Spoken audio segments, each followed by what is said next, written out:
अस्सलाम वालेकुम, खबर यार में खुशामदीद। मैं हूं आपका होस्ट आफ्ताब इकबाल। ख़वातीन हज़रात, शो के आगाज़ में आपकी मुलाकात करवाते हैं डमी म्यूज़ियम से आए मियाँ शहबाज शरीफ साहब के साथ। क्या हाल है मियाँ साहब, कैसे हैं? क्या हाल होना है आफ्ताब साहब, मुझे हालात ने तख्ते ताऊस से उठाकर मूड़े पे बिठा दिया है। बाकी मूड़े पे क्यों बैठे?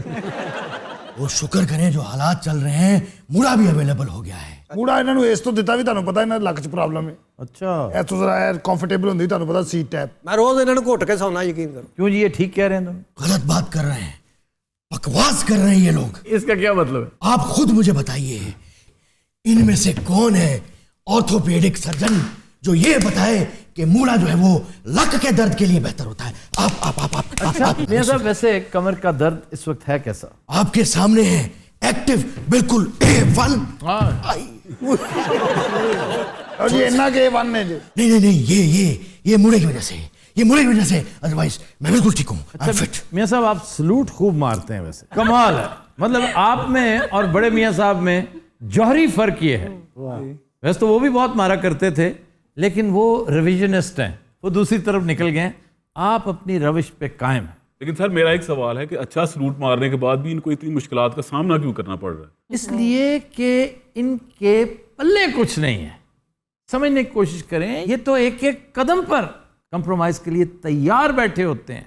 प्रॉब्लम ये है कि जो वादे इन्होंने किए थे, आखिर क्या वजह की? कहते हैं ना कि एस्टेब्लिशमेंट ने मुझे डिच किया, ऐसा ही कहते हैं ना आप? छोड़े बस, मुझे तो पूरी दुनिया ने डिच किया यार। किसका नाम है? किसका नाम है? वैसे आपने भी बहुत सौ को डिच किया है। वो पर्सनल मामला है। आप वही रहे। अच्छा, उसे ना डिस्कस करें। नहीं तो कर ले, मैं कौन सा डरता हूँ, कर ले वो भी कर ले। उस पर बात कर लेते हैं। मेरी बात सुन। अच्छा, जो मामलात मैंने डिस्कस करने थे, बराह रास्त आपकी कमर के साथ उनका ताल्लुक क्या है? ऐसी बात है आफ्ताब साहब, आपने बात करनी है मेरी दिन रात की मेहनत से मुतल्लिक, ये उसी का शाखसाना है। वो की सी ताड़ी शाखसाना हाउसिंग स्कीम आशियाना। वो जी बड़ी दर्द हुई है इन्होंने। अच्छा देखें, सितम ज़रीफ़ी के दिन रात मेहनत करके आपने बनाई ऑरेंज ट्रेन और उसका इफ्तिताह कर गया बुज़दार। और ये किसका नाम ले लिया तुमने? ये मेरी दुखती रग है। मियाँ साहब, बुज़दार आपकी दुखती रग कैसे हो गया? उसी ते एस्थेटिक का बहुत ख्याल रखते हो। आफ्ताब साहब, ये बात हो के रहेगी। आपने ऑरेंज ट्रेन का जो जिक्र किया है, यकीन करें भीड़ उठी है दिल के अंदर।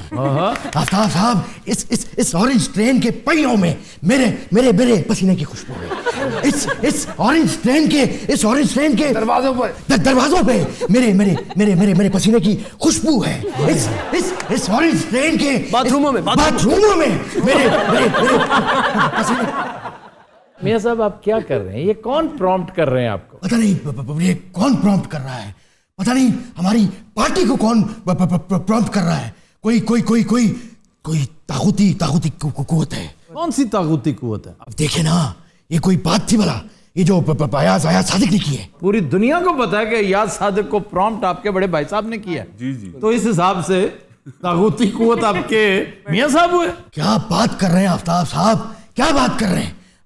क्यों मेरे पार्टी तो करानी यार। अच्छा जी, हमजा शहबाज ने पिछले हफ्ते इनकार कर दिया था कि मैंने ये बख्तरबंद गाड़ी में नहीं बैठ के जाना, हालांकि आपकी सिक्योरिटी के लिए। वो केड़ी सिक्योरिटी, असी तोरा बोरा च बैठे हाँ, बख्तरबंद गाड़ियों में लेके आ रहे हैं। और तुहानू विआह वाली गड्डी च पा दिया, दसो। ਤੁਸੀਂ ਕਹਿੰਦੇ ਵੀ ਲੜੀਆਂ ਲੱਗੀਆਂ ਹੁਣ, ਅੱਗੇ ਵਾਜੀਆਂ ਵਾਲੇ ਹੋਣੇ, ਉਹ ਗੱਡੀ 'ਚ ਪਾਓ। ਉਹ ਟਾਈਮ ਲੰਘ ਗਿਆ ਮੀਆਂ जी। अच्छा, आगे क्या? अगे कुछ नहीं, तुम भी फौरी कर चुके। अच्छा आगे क्या? अरे एडे हाई प्रोफाइल, ਤੁਹਾਨੂੰ पता अगले सानू पूछना भी किधर गया। ये जो बड़े मियाँ साहब ने 1 दर्जन बम प्रूफ गाड़ियां ली हैं, ये किस काम आई मुझे वो बताइए। बेचतियां, ਤੁਹਾਨੂੰ नहीं पता खान साहब ने। गाड़ियां तो मझां भी बेचतियां अगले ने। और ਤੁਹਾਡੀਆਂ ਮੱਝਾਂ ਵੇਚ ਕੇ ਉਹਨੇ ਕਿੰਨੀਆਂ ਬੜੀਆਂ ਕੁਕੜੀਆਂ ਲੈ ਲੀਆਂ, ਥੋੜੇ ਜਿਹਾ ਕੁਕੜ। वैसे अब नई गाड़ियां मंगवा रहे हैं जी, और 15-16 गाड़ियां। हाँ जी, गाड़ियां तो मंगवाई जा रही हैं, मिनिस्टर्स को दी जा रही हैं, स्पेशल असाइनमेंट्स के लिए गाड़ियां एलोकेट हो रही हैं, और बुलेट प्रूफ और बड़ी गाड़ियां, 4,500 सीसी गाड़ियां। जे बेचनियां ही। हाँ, बाकी अगर ये फिर से मंगवाई जा रही हैं तो पहले ही क्यों बेची? आटे वाला काम ही है सर। मतलब गंदम देकर हाँ जी, फिर महंगे दामों आटा ले लिया। यार ये क्या है? क्या मतलब ये कुछ साइंस है जिसको आइंस्टाइन ही समझ सकता है। क्या बात है, ये होता है असल जर्नलिज्म। वाह वाह वाह, ये बातें करें, यही तो बातें करें, आवाम को एजुकेट करें। मियां साहब सलाम बाबू जी बाबू जी, बस हाँ जी काफी बेहतर काफी बेहतर। बाबू जी की मुसीबत बात है, तुम उन्हें समझा दे क्यों नहीं, उन्हें कहो माफी मंगे तो रोना मुके। अयाज सादिक की बात। अच्छा मैं भी कमा मेरी सुनो, मैं ये भाई ये कह रहा था कि मेरे पास मसला है भाई कि मैं तो उस मीटिंग से नहीं था, ये गल साद रफीक तो ना करा लइए मियां साहब, पर्सनल ना हो, हाउस ऑफ शरीफ को अलग रखें, ये कल किस काम आएंगे, बात समझे। Okay okay okay okay okay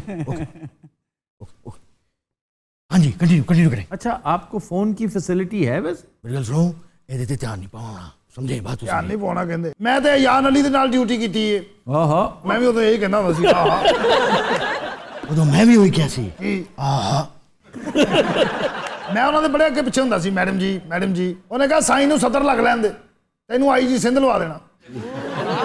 ਇੱਥੋਂ ਮੈਂ ਥੋੜਾ ਘਬਰਾਇਆ ਵੀ, ਮੈਂ ਕਿਹਾ ਮਰ ਵੀ ਕਿੱਥੇ ਲਵਾ ਰਹੀ। ਮੈਂ ਵੀ 2 ਵਾਰੀ ਜੂਸ ਪਿਆ, ਮੈਨੂੰ ਡੀਐਸਪੀ ਦਾ ਕਿਹਾ ਸੀ ਉਹਨੇ। ਜਿੱਥੇ ਮੀਆਂ ਸਾਹਿਬ ਨਹੀਂ ਜਾ ਰਹੇ, अडियाला ਹਾਂਜੀ ਉੱਥੇ ਹੀ ਸਨ ਮੈਡਮ। नहीं तो अब वो किधर है, वो ओवरसीज है, मुल्क से बाहर है। ये तो कोई बात ना हुई, क्या मतलब, क्या बात ना हुई? मतलब कि अयाज सादिक को ये नहीं कहना चाहिए था।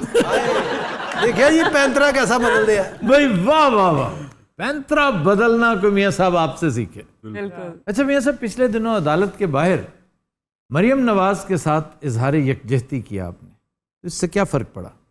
ਗੱਲ ਦਰਅਸਲ ਇਹ ਹੈਗੀ ਆ ਜੀ, ਆਪਣਾ ਆਫਤਾਬ ਸਾਹਿਬ ਕਿਉਂ ਕਹਿੰਦੇ ਨਹੀਂ ਹੁੰਦੇ ਸਿਆਣੇ ਵੀ ਠੱਗ ਬੁਲਾਵੇ ਚੋਰ ਨੂੰ ਤੇ ਚੋਰ ਬੁਲਾਵੇ ਠੱਗ ਨੂੰ। ओहो, ਇਹ ਮੇਰੇ ਕੋਲ ਕਾਲਮ ਦਾ ਫਿਕਰਾ ਨਿਕਲ ਗਿਆ ਜੀ ਅੱਜ।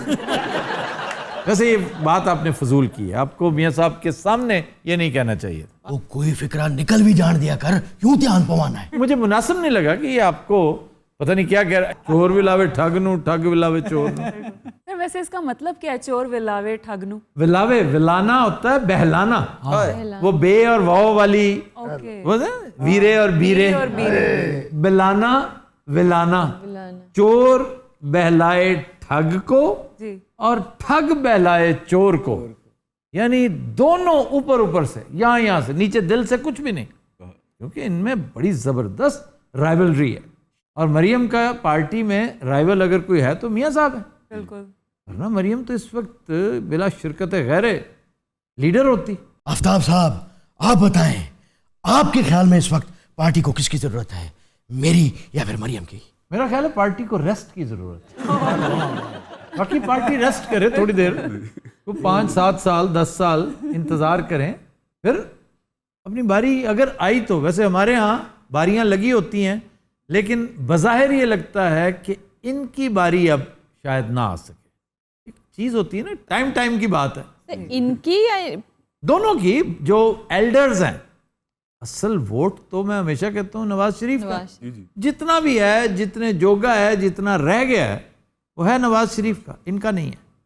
मियां साहब आप मैनेजर बड़े अच्छे हैं, आप सियासत की डायलेक्टिक्स को 200 गुना ज्यादा समझते हैं। मियां नवाज शरीफ को तो सियासत का पता ही नहीं, अगर सियासत का पता होता तो ये कर रहा होता जो कर रहा है इस वक्त, ये ऐसा कभी ना करते। यार ये बात आपने खूब की है। अरे मैं जानता हूं ना चूंकि आपको, क्या वजह इन्हें सियासत का इतना क्यों पता है? इसलिए कि ये उमरा में ना मामला होता है, इनकी सियासत ड्राइंग रूम से शुरू होती है और वहीं रह जाती, महलाती किस्म की सियासत। मियां साहब ने थड़े की सियासत की। वाह वाह वाह, ये जो थड़ा है ना, सबसे बड़ी यूनिवर्सिटी ये है। ਇਹਨਾਂ ਨੇ ਥੜੇ ਤੜਵਾਏ ਵੀ ਬੜੇ ਆ इन्होंने नहीं तोड़वाए ਆਪਣੇ ਦੌਰ 'ਚ। ना, इनकी क्या मजाल थी, और किसने तोड़वाए? मियां अजहर ने। और मियां अजहर की सबसे अच्छी इनिंग्स ये थी, मैं कायल हो गया था मियां अजहर का कि लाजवाब आदमी है, बेखौफ। और उस वक्त से मियां अजहर ऐसा दूर हुआ इनसे। और एक थड़ा था, याद है ना, बीडन रोड वाला मामा जी का, यार इनियां पुरानियां गल्लां खोल के बैठे नहीं, इसलिए कि उसी से ही तो रौला शुरू हुआ था। मामे मजीद का थड़ा था, अरे दुकान के आगे बीडन रोड, मुझे अच्छी तरह याद है। मैंने सब पता भाई। ਮੀਆਂ ਸਾਹਿਬ ਵੈਸੇ ਲਾਹੌਰ ਤੁਸੀਂ ਖੁੱਲਾ ਕਰਵਾਤਾ ਸੀ। वाह वाह वाह, लेकिन आज तंग भी देसी हो रहे हैं। अगर आप इस पर नजर डालें ना, तो लाहौर लगता नहीं पाकिस्तान का हिस्सा है। जैसे हमने चंद दिन पहले एक शहर डिस्कस किया था, चंडीगढ़। अब चंडीगढ़ इंडिया का हिस्सा ही नहीं लगता, इस्लामाबाद पाकिस्तान का हिस्सा नहीं लगता।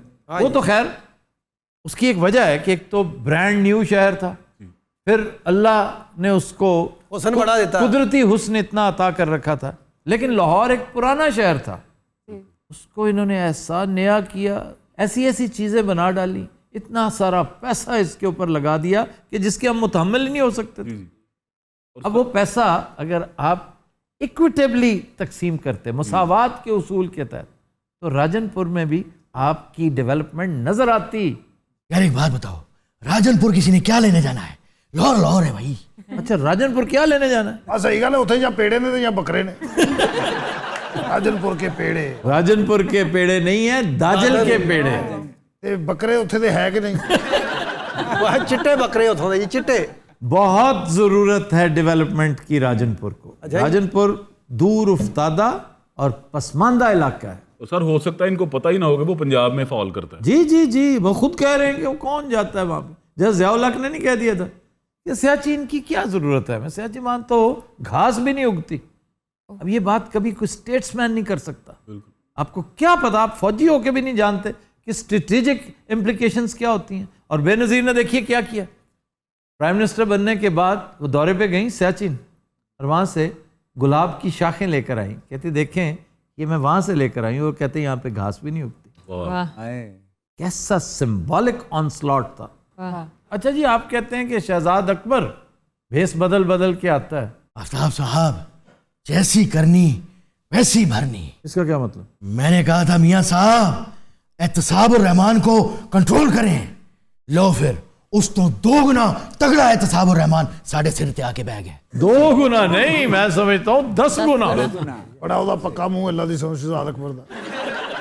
किताबें आपने बड़ी मंगवाई हैं जेल में। ਐਵੇਂ ਉਥੇ सागर सिद्दीकी जा बन के बैठा है।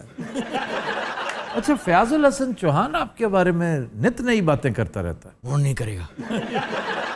वैसे फयाजुल हसन चौहान को क्यों चेंज किया गया अभी? सर वो बातें ही करते, डिलीवर तो कर नहीं रहे। तो वाकई आम तौर पे ये देखने में आया कि जो बातें ज्यादा करता है ना, वो डिलीवर नहीं करता। डिलीवर तो इनमें से कोई भी नहीं कर रहा, सिर्फ बातें ही बना रहे हैं सब लोग। ये डिलीवर कर रहे थे। मैं दसना जनाब इन्होंने की डिलीवर करना है। मैं इन्हों की पार्टी च बड़ा अगे अगे वध के जलसियां च गया, वोट भी पाए। जनाब इन्होंने मेरे नाल बड़े वादे किए, तेनों कर्जा लैके देंगे। इन्होंने जनाब मेरे नाल वादा खिलाफी की। मैं फैक्ट्री लाना चाहता था। किस चीज की फैक्ट्री? आ फक बनाउंदी होर कादी। किस चीज की फैक्ट्री बताए ना। मैं जनाब कपड़े की फैक्ट्री लाना चाहता था। कपड़े की फैक्ट्री कौन सी होती है? खोतियां दे कवर नहीं बनते जेड़े यार। ओ यार को ठंड आउंदी, खोते भी तो इंसान ने। अच्छा जी, मैं क्वेश्चन लेने लगा जी। सर, कहा जा रहा है शहबाज शरीफ शीन लीग बनाने जा रहे हैं, आपकी इस बारे में क्या राय है? पता नहीं, शीन बनाए, नून बनाए, मीम बनाए, इससे फर्क कोई नहीं पड़ना। क्या क्या वजह है, क्यों नहीं पड़ रहा फर्क? इसका मतलब है कि आप बनाने का इरादा रखते हैं। तुम्हारा खास्ता ऐसी कोई बात नहीं है। मैं तो वैसे पूछ रहा हूँ कि इससे फर्क क्या पड़ता है? फर्क कोई नहीं पड़ना, इसलिए कि वोटर आपके साथ है कोई नहीं। ये जो वोटर है ना, ये बाऊजी की मोहब्बत में मुब्तला है। अब भी? अच्छा देखिए, हैरान कितने हो रहे। अब भी, और उसमें गिला है, शिकवा है कि यार अब भी।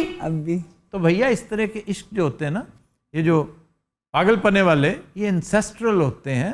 ये जाते जाते जाते हमारे यहाँ ये ना कि अब्बा जी के ये फेवरेट लीडर थे, ताए जी के फेवरेट लीडर थे, अब वो नहीं रहे, तो ये कैसे हो सकता है? ये तो अब्बा जी से बेवफाई के मतलब, ये सोच, इसको कहते हैं कल्ट। ये कल्ट बन जाता है और कल्ट हमें मरवा जाता है। इसलिए भैया कोई फर्क नहीं पड़ना। अनफॉर्चुनेटली मियाँ साहब से ऐसी ऐसी हमाकतें, ऐसी ऐसी हरकतें सरजद हुई करप्शन से मुतल्लिका, सिर्फ और सिर्फ करप्शन से मुतल्लिका, और फिर उसकी बदनामी इतनी ज़्यादा हुई। एक तो होता है ना कि आप कुछ करते हैं तो फिर पकड़े नहीं जाते, तो बात आई गई हो जाती है। आप पकड़े भी गए, लगातार स्क्रीन पे बैठे हैं और आपकी धुलाई होते चले जा रही है। इसके बाद मैं नहीं समझता कि आपके पास कोई लंबा चौड़ा इम्कान भी है इक़्तिदार में दोबारा आने का। और फिर एक चीज़ होती है लीज ऑफ लाइफ। याद है ना, आप अर्ली 60s में हैं, लेट 50s में हैं, अभी बहुत सा काम। मैं तो कहता हूँ इवन इमरान के पास बहुत लंबी चौड़ी लीज ऑफ लाइफ नहीं है। उसे जो करना है ये एक स्टेंट ये और ज़्यादा इससे अगली एक स्टेंट उसमें कर ले, रिटायर हो, साइड पे बैठे, किसी यंग टाइगर को आने दे। ये आप टाइगरों को सपोर्ट कर रहे हैं, देखें। नहीं, टाइगरों से बुरा दे, यंग्स तो चले हैं, शेर जवान कह देते हैं। नहीं, खुद हाँ, देखे ना, वो भी नहीं, इसलिए कि वो मरियम का है, वो प्रोजेक्ट मरियम का है, ये प्रोजेक्ट। अच्छा, वो शेर जवान, ये टाइगर, आप भी किसी को ले आए। तो ही बांदर बूंदर ले आओ।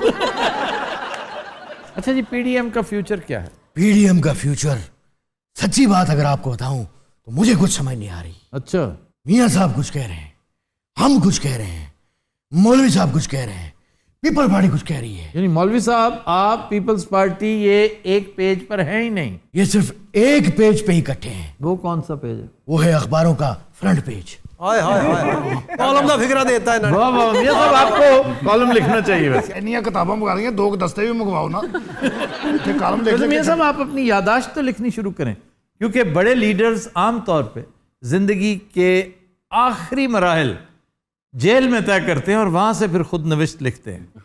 मसला ये है आफ्ताब साहब, लोग हमारे यहाँ खित्ते में जितने भी बड़े लीडर आए वो अपने आप को किसी बड़े लीडर से मंसूब करते हैं। कोई नेल्सन मंडेले बन जाता है, कोई आपका चे गुवेरा बन जाता है, कोई माओ ज़ेडुंग बन जाता है। मैं क्या बनूंगा? आप शहबाज शरीफ के तौर पे बस। यही बात। अच्छा, गिलानी साहब ने किताब लिखी थी जेल में, जी जी, और बड़ी ठीक ठाक बिकी है वो किताब, चाहे यूसुफ से सदा। यूसुफ रजा गिलानी की किताब का नाम ऐसा ही होना चाहिए था। फिर भट्टू साहब की किताब जुर्म सियासत, फिर फर्जंद पाकिस्तान ऑफ कोर्स शेख रशीद, फिर मैं बागी हूँ जावेद हाशमी। जावेद हाशमी ने ख़त लिखा था ना, एक ख़त था जिस पर मौसूफ की पकड़ होगी, यही कुछ था जो याद सादिक आजकल करता फिर रहा। वैसे तो फैज़ अहमद फैज़ की किताब जिंदा नामा वो जेल में लिखी गई, आगा शोरश कश्मीरी की पसे दीवारे जिंदा जी, वो भी जेल में लिखी गई। रूसो ने बहुत सारा काम बेचारे ने बस कैद तन्हाई में ही किया। रूसो भान कितने थे सन? फ्रांस। की ना ही जी ਇਹਦਾ पूरा यौं यक रूसो। ये मेरे को गाल निकल जानी है। अच्छा जी, हमारे साथ लाइन पे मौजूद हैं साबिक वजीर आजम यूसुफ रजा गिलानी साहब। हेलो, अस्सलाम वालेकुम शाह जी। वालेकुम अस्सलाम, क्या हाल है? बड़े दिन बाद आपकी आवाज़ सुनी है, आपसे मुलाकात होनी चाहिए जल्द। बस जी, ये अपना पहले तो ये बताएं कि आपने ये कैसे कैसे मेहमान बुला रखे हैं? ये तो चले हुए कारतूस है। ईशा जी मेरे बारे में कह रहे हैं? आप मियाँ साहब के बारे में कह रहे हैं शाह जी? नहीं, मैं तो ये पुलिस वालों की बात कर रहा हूँ। और शाह जी आजकल वेले ही हो, की कर रहे हो? बस घर बा के थोड़ा प्रोग्राम दे दें। वाह जी वाह। आफ्ताब साहब, जडन दा मायरा जी आए ने, रूबा जी आए ने, काशा जी आए ने, मैं ते टीवी दे अगों उठदा ही नहीं आ। नहीं, वैसे ये क्या बात है? नहीं, ये डॉक्टर अरूबा नू मैं जानदा। She is a very good doctor, I am impressed. She is a wonderful doctor, I am extremely impressed. चले अगली बात करते हैं आपसे। She is a great doctor. I am thoroughly impressed. Okay, क्या कर रहे हैं? कोई और बात नहीं कर सकते हम? ओहो, मेरे को ये दसाओ कि तुम्हारा बीपी क्यों वधदा पे है? आपको क्या मसला है? काम की बात करें, कोई ढंग की बात करें। जे शाह जी ਇਹੋ ਜਿਹੀਆਂ ਗੱਲਾਂ ਕਰਨੀਆਂ ਤੇ ਆ ਵੀ ਇਸੇ ਕੰਮ ਆਏ ਨੇ। मायरा जी तुम्हारा क्या? ओहो, मायरा जी और रूबा जी। Aftab, my dear, what is wrong with you? You are a good boy. पूछे और जावेद इस्लाम से भी पूछे, वो भी बैठे हैं, बल्कि जावेद इस्लाम भी बैठी है, उससे भी पूछे। नागी भी बैठी है, कैफी भी बैठी है, और रंगीला भी बैठी है। शाह जी अस्सलाम वालेकुम शाह साहब, मेरी बड़ी ख्वाहिश थी तुहाडे नाल गल करां, मैं तो तुहाडा मुरीद हैगा वां। वो तेरा बेड़ा गरक थी वे, ये भी बैठा है। शाह जी उसकी बात तो सुने ना। और जनाब असीं ते तुहाडे कदमां दी खाक है गए हां। तुहानू याद होएगा मैं छोटा जिहा सां, अपने वालद साहब नाल दरबार ते आया सां तुहाडे कोल सलाम करन, और तुसीं मैनू दुआ दित्ती सी नाल हलवे दा डब्बा भी। यकीन करो अज भी बड़ा याद करना। शाह साहब, हेलो शाह साहब, शाह साहब, शाह साहब सही किधर चले गए आप? शाह जी दादा सम्मा सटा टप गए ने। Within a minute, we'll take a break. Stay with us. Welcome back. जी जापानी कंपनी की अनोखी ऑफर, सिगरेट ना पीने वाले मुलाजमीन को इजाफी छुट्टियां और बोनस मिलेगा। वाह वाह क्या बात है। बहुत अच्छी बात। और ये इनिशिएटिव जापान ही ले सकता। ਉਹ ਦਿਲ ਕਰੇ ਛੁੱਟੀਆਂ ਜਾ ਕੇ ਉੱਥੇ ਪੀਂਦਾ ਹੋਵੇ। यार कैसा क्रिमिनल माइंडेड है कि छुट्टियां अर्न करके और वहां जाके पी रहा हो। ਸਾਰੇ ਆਫਰ ਬਹੁਤ ਅੱਛੀ ਹੈ, ਇੱਥੇ ਵੀ ਹੋਣੀ ਚਾਹੀਦੀ ਵੈਸੇ। ये पहले नहीं की थी ऑफर किसी ने, ये इनिशिएटिव एक नॉन स्मोकर का था।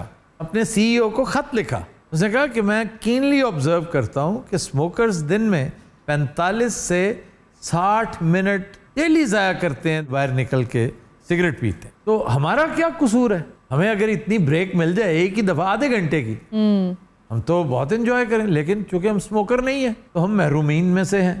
तो इस पर उसने खुद ही आकर ना नोटिस बोर्ड पे ऑर्डर लगा दिया कि आइंदा जो नॉन स्मोकर्स हैं उन्हें छुट्टी भी इजाफी मिलेगी, उन्हें बोनस भी मिलेगा। वाह। और उससे तहलका मच गया फिर। ਸਾਡੇ ਨਹੀਂ ਬ੍ਰੇਕ ਹੁੰਦੀ, ਬਾਹਰ ਜਾ ਕੇ ਸਿਗਰਟ ਇੰਜ ਲਾਉਂਦੇ ਜਿਵੇਂ ਰੋਜ਼ਾ ਬੰਦ ਹੋਣ ਵਾਲਾ ਬੰਦ। हाँ वाकई बड़ा रहम आता है उन्हें देखकर कि सिगरेट के हाथों वो मजबूर है ना, यानी पपेट की तरह नाच रहे हो। सिगरेट तुम्हें कह रही चलो आउट, और तुम इस वक्त सिगरेट के गुलाम हो, अपनी ख्वाहिश के, अपनी आदत के और इस इल्लत के गुलाम हो, और फिर जानलेवा गुलामी। ਓਏ ਹੋਏ।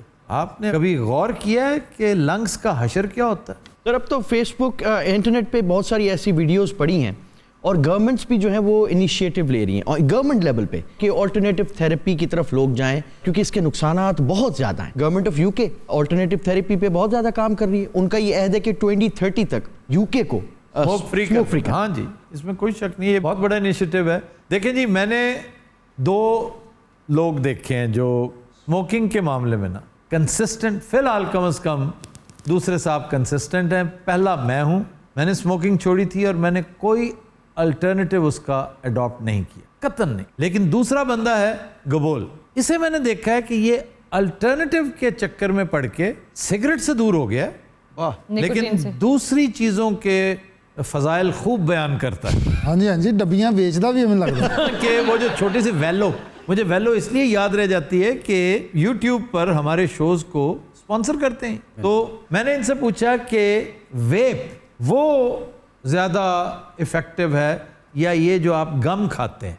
तो vape is also very effective. Absolutely. King's College of United Kingdom की रिसर्च के मुताबिक वेप इज ऑलमोस्ट 95% जो है वो लेस डैमेजिंग देन स्मोकिंग। वो जो 5% का मार्जिन भी उन्होंने रखा है वो मतलब समझें कि ऐसी तरह दुनिया को दिखाने के लिए आप करते हैं। ये जो वेलो सर निकोटीन खा रहे होते हैं आप? सारे गोरियां दी नस्वार टाइप हैगा काम नहीं, लेकिन है क्या निकोटीन किस चीज में होता है? सर ये पाउच होता है, बेसिकली फ्लेवर्ड होता है पाउडर फॉर्म में, उस पे आप जो है वो निकोटीन ऐड करते हैं ताकि वो निकोटीन की भी जरूरत पूरी हो और साथ साथ में आपको फ्लेवर भी मिले। Sir it directly gets absorbed into your blood stream, lung system damage करने की जगह डायरेक्ट ब्लड स्ट्रीम में जाता है। सर बहरहाल केमिकल तो है कि नहीं? सर बिल्कुल है सर। इस पे मैं अपना पॉइंट जो है वो रेज करना चाहूंगा। आप जरा थोड़ा सा ये मंजन फरोशी बंद करें। मेहरबानी। Doc you tell us. Sir बहुत सारे इसके जो मेडिकल इश्यूज आते हैं ना, जो नॉर्मल बंदे में शायद ना हो, सर हार्ट रेट इंक्रीज कराए, वेसोकंस्ट्रिक्शन कराएगा, ब्लड प्रेशर इंक्रीज कराएगा, जिसकी वजह से हेडेक्स होती हैं, नोजिया होता है, क्योंकि गट मोटिलिटी भी इंक्रीज करता है और हार्ट बर्न कराता है। इसकी यही खूबी फिर ये यूं समझ लीजिए कि आपके लंग्स को इफेक्ट नहीं करती, डायरेक्ट आपके एल्वियोलाई को डैमेज नहीं कर रहा। तो ये तो कोई खूबी ना हुई, क्योंकि निकोटीन तो आपके अंदर जा रहा है ना। मैं कहता हूँ इससे भी निजात हासिल करो। बेसिकली सर ये ट्रांजिशन के लिए, दिस इज ट्रांजिशन। अगर तो ये ट्रांजिशन है तो देन इट इज ओके। अगर आप टेपर ऑफ कर रहे हैं तो then that's fine. It is very hard, that's the alternative for life, आपको जिंदगी में कभी हार्म नहीं देगा। बिल्कुल सही। So basically you are wrong. ਉਹ ਸਿਗਰਟ ਛੱਡ ਕੇ ਵੀ ਇਨਸਰਟ ਹੀ ਕਰਵਾ ਰਿਹਾ, ਮੈਂ ਇਸ ਤੋਂ ਨਹੀਂ ਛੱਡ ਰਿਹਾ ਕਿ ਜੇ ਉਹਨੇ ਛੱਡ ਹੀ ਦਿੱਤੇ ਖੁਦਾ ਦਾ ਵਾਸਤਾ ਡਾਕਟਰ ਸਾਹਿਬ, वो कह रहे हैं लेकिन नहीं तुम्हारे डैमेज होगा। ਬੱਬੂ ਛੱਡ ਦੇ ਸਿਗਰਟ ਮਾਰਨਾ, ਹੁਣ ਤੇਰੀ ਫੂਕ 'ਚ ਉਹ ਤਾਕਤ ਨਹੀਂ ਰਹੀ। इसका फूक के साथ क्या ताल्लुक है? हाँ जी भाई ने ਕਾਹਦੇ ਨਾਲ ਜੀ, ਜਾਦੂ ਨਾ ਵੱਜਦਾ। ਇਹਨਾਂ ਦੀ ਦੁਕਾਨ ਤੇ ਮੈਂ ਗਿਆ, ਇੱਕ ਬੰਦੇ ਦਾ ਇੱਥੇ ਨਿਸ਼ਾਨ ਬਣਿਆ, ਮੈਂ ਕਿਹਾ ਭਾਈ ਆਪ ਵੀ ਬਾਜਾ ਬਜਾਤੇ? ਕਹਿੰਦੇ ਨਹੀਂ ਨਹੀਂ, ਮੈਂ ਕਿਹਾ ਜੁੱਤੀ ਦਾ ਨਿਸ਼ਾਨ नहीं, वो क्लारनेट का होगा। ਭਾਜੀ ਬਾਲ ਵੀ ਲੱਗੀ ਹੋ ਸਕਦੀ, ਬੰਦੇ ਦੇ ਇੰਜ ਬਾਲ ਲੱਗੇ ਐਡਾ ਨਹੀਂ ਨਿਸ਼ਾਨ ਬਣਦਾ। ਇਦਾਂ ਪੈਂਦਾ। ਤੂੰ ਕਦੀ ਕ੍ਰਿਕਟ ਖੇਲੀ ਹੋਵੇ ਬਣੇ ਐਸਾ ਗੁੱਲੀ ਵਰਗਾ ਮੂੰਹ ਇਹਦੇ? ਗੁੱਲੀ ਡੰਡਾ ਹੁੰਦਾ, ਇੱਕ ਵੈਸੇ ਵੀ ਗੁੱਲੀ ਹੁੰਦੀ, ਛੋਟੀ ਰੋਟੀ ਨੂੰ ਵੀ ਕਹਿੰਦੇ ਗੁੱਲੀ। ये जो आप कह रहे हैं ना, इसे उर्दू में गिल्ली कहते हैं। गिल्ली, गिल्ली। ਹੁਣ मैं उर्दू गिल्ली डंडा। Yes sir. अब मैंने उर्दू में कहना या पंजाबी च दस दो। ये आपकी मर्जी है, आप शुतर बेमुहार हैं। हाँ हाँ, ये ਇਹਦਾ मतलब ਕੀ ਆ? तुम्हें ये भी नहीं पता? नहीं की है शुतर, मुर्ग शुतर कहते हैं ऊंट को जिसकी कोई मुहार ही कोई नहीं हो, जिधर मर्जी मुंह उठा के चले। यानी कि आवारा इसको रडरलेस डायरेक्शनलेस शिप कहते हैं। सीधा कहो आवारा ऊंट रेडरलेक्स डायरेक्शन। यार शायर बहुत सिगरेट पींदे ने, सारे नहीं पीते। मैं ते अज तक जेड़े देखे ने माना एक लाइन लिख के ते 3 सिगरेटां पी जांदे ने। गजल का सबसे बड़ा शायर जिसके साथ मैं रहता हूँ जी वो सिगरेट को देखता भी नहीं है। जफर इकबाल साहब जी ਸਲੀਮ ਸਾਹਿਬ ਤੁਸੀਂ ਮਿਲੇ ਹੋ ਗਰੀਬ ਸ਼ਾਇਰਾਂ ਨੂੰ ਜਿਨ੍ਹਾਂ ਦਾ ਕੋਈ ਖਾਣ ਨੂੰ ਰੋਟੀ ਨਹੀਂ ਹੁੰਦੀ, ਸਿਰਫ ਸਿਗਰਟ, ਉਹ ਵੀ ਕਿਸੇ ਦੇ ਪੱਲੇ ਹੋ। सर खबर तो बीच में ही रह गई, ये छुट्टियां कितनी मिलती हैं उस जापानीज कंपनी में? 6 छुट्टियां extra along with a bonus. Sir एक महीने में 6 छुट्टियां? ना ना, एक महीने में, पागल है वो। उसकी तरफ से आप चाहे जहर खाएं वो आपको क्यों इतना अलाउंस देगा?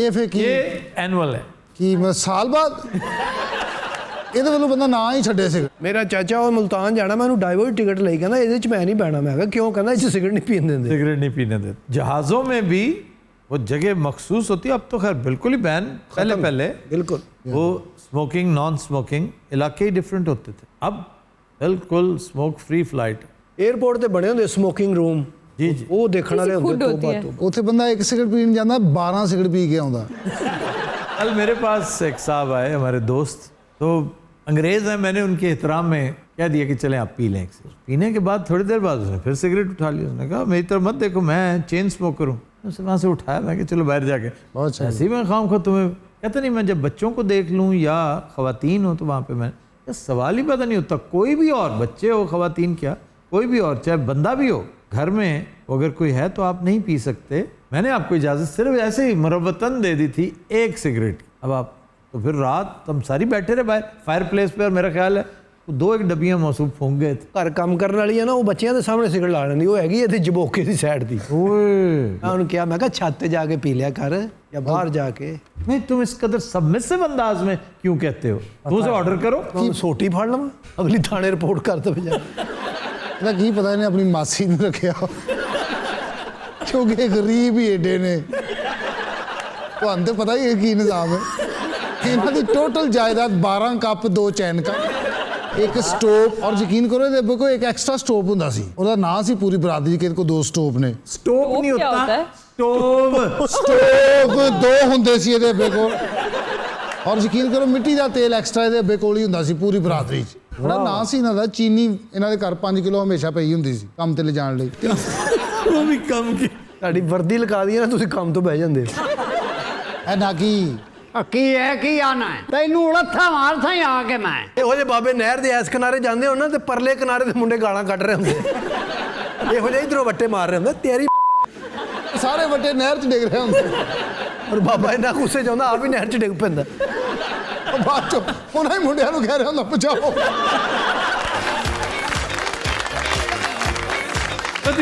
We'll take a break. Stay with us. Welcome back. जी अरूबा। खबर है कि भारतीय नौसरबाज ने दुबई से आए डॉक्टर को 1.5 करोड़ में अलादीन का चिराग बेच डाला। डॉक्टर भी बेवकूफ ने यार, ये चक्कर दिया गया उस बेचारे को। अच्छा, बदनसीब था। ये मेरठ की कहानी है बाय द वे, इंडिया। हैरत की बात यह कि उसने इंटाइस कैसे किया होगा, उस चिराग में से निकाला क्या होगा? इतना आसान इंटाइस करना, और इस जैसा फिसलन ज़दा डॉक्टर जो फिसलने के लिए तैयार बैठा हो। अब हुआ क्या था? ये बात सबसे अहम बात यह कि ये दुबई से आया, 10 साल इसने अपनी प्रैक्टिस चमकाई, ठीक ठाक अमीर आदमी था। इसकी एक पेशेंट समीना नामी खुश शक्ल खातून, वो आई, उसके साथ इसकी गपशप होगी। गपशप जब अगले फेज में दाखिल हुई तो दोस्ती का रूप धार गई। फिर इनकी मेल मुलाकातों का सिलसिला चल निकला। और जब अच्छी तरह डॉक्टर साहब शीशे में उतर गए तो समीना साहबा कहने लगी कि मैं एक जादूगर को जानती हूँ जिसको कहते हैं तांत्रिक। अब तांत्रिक जो है करिश्मा साज होता है, जो चमत्कार कर सकता है। उसके पास एक चिराग है, वो चिराग अलादीन का चिराग है, जो ओरिजिनल अलादीन था। और ये कई 100 साल पुराना चिराग है। तो उसको रगड़ने से जिन्न हाजिर होता है। हाँ जी। आपकी ख्वाहिशात का वो ताबे है, आप जो कहते हैं वो पूरा करता है। और एक दफ़ा उसे मिलना ज़रूर तुम। वो बेचारा अब लालच में आके हाँ जी। उसे तो अब दो तरह का लालच हो गया ना। जी जी। एक तो इसकी दोस्ती, ऊपर से चिराग, जिन। बेपनाह दौलत जिसका जिन ताबे हो। ओए होन और की चाहिए। उसने कहा जी कितने में बेचता है? उन्होंने कहा 1.5 करोड़ मांगता है वो। इतना बड़ा काम वो करता है तो इसके लिए तो 20 करोड़ भी कम है। बिल्कुल सही। उसने कहा जी 1.5 करोड़ मांगता है, मेरा चूंकि जानने वाला है वो इसको 2 हिस्सों में कर सकता है। Instalments 2 instalments. तुम 7.5 मिलियन इब्तदान दे दो, बाकी कुछ अरसा बाद दे देना। और उसका बेस्ट तरीका है जिनके साथ अपने मामलात तय करके उसे वो बराह रास्त पैसे नहीं ला के देता, तुम्हें कोई ऐसी चीज़ ला के दे सकता है जिसकी वजह से तुम मुनाफा कमा सकते हो। यानी कोई मेटल की, कोई स्टोन की, कोई ज्वेलरी ला के दे सकता है। हाँ जी। वो कहता जी छोड़ो, मेरी किस्तें कराओ और ये लो पकड़ो पहली किस्त। पहली किस्त की अदायगी के ठीक 2 घंटे बाद ना तो तांत्रिक साहब का फोन बजता है और ना समीना साहिबा का कोई सुराग। सर उसको चिराग मिल गया था? और चिराग उसके पास है, जाली चिराग। तो सर उसने पहले ट्रायल क्यों नहीं लिया? इसका ट्रायल हो नहीं सकता था। तो क्यों? इसके साथ जो हदूदो कयूद थी ना, उनमें से एक ये भी थी कि फलां तारीख, जैसे तो पूरनमाशी की रात, उस रात से पहले पहले ये डील फाइनल कर लो, क्योंकि तांत्रिक साहब ने कुछ चिल्ला काटना है, जिन थोड़ा थोड़ा आजकल जरा नाराज है, उसे मनाना है। तो वो लालच अकल पे पर्दा डाल देते हैं। लालच और खौफ दोनों चीजें। बंदा अच्छा खासा फर्स्ट क्लास से 3rd क्लास में आन गिरता है। हाय हाय हाय। ये अपनी तरफ से ना बंटी और बबली हैं, बॉनी एंड क्लाइड टाइप जो है ना, ये जोड़ी है जो ये हरकतें करती फिरती मेरे ख्याल से। ऐसे ही करते हैं ना, ये आपस में गैंग अप करते हैं, टीम अप करके तो फिर वारदात डालते हैं। ओकाड़ा में एक बहुत मशहूर कपल हुआ करता था। आई रिमेम्बर, वो जो आदमी था उसका नाम सिराज था, मतलब हमारे मोहल्ले में ही, ऑलमोस्ट मोहल्ले में ही रहता था, थोड़ा सा आगे। सर उन्होंने क्या किया था? वो और उसकी बीवी, और अक्सर इनका निशाना बनते थे मेले पे आए हुए ज़ायरीन। तो हमारा ओकाड़ा में चूंकि एक बहुत तगड़ा मेला लगता है सतगरा में। हाँ जी, शेरगढ़ दा भी। ये जो मोहम्मद गौस का है। हाँ जी, हाँ जी। तो सतगरा का मेला, वहाँ पर उनकी वारदातें होती थी, या फिर ये जाते थे पाक पतन, बाबा फरीद। और असल मक्कार थी उसकी बीवी। मैंने उसे कई दफा इंटरव्यू किया दोनों को। हाँ आप जानते थे? भाई कमाल है, वो तो ओलंपियंस थे। हो सकता है इन्होंने छड़े होंगे। लेकिन सर लोग फिर एक्सपोज नहीं करते, आपने भी एक्सपोज नहीं किया? भाई मैं छोटा सा था, मैं कैसे एक्सपोज? सारी दुनिया को पता है, तो सर पुलिस को पता होता है। जब भी इस तरह की डकैती चोरी होती है, सबसे पहले पुलिस इनके घर आती है और यूं देख रही होती है, आ जाओ ना जरा। फिर फौरन कहते हैं ये आपका हिस्सा मैं लेके ही आ रहा था, मैं बस चाह पीन रुक गया, मैं तो लेके आ रहा।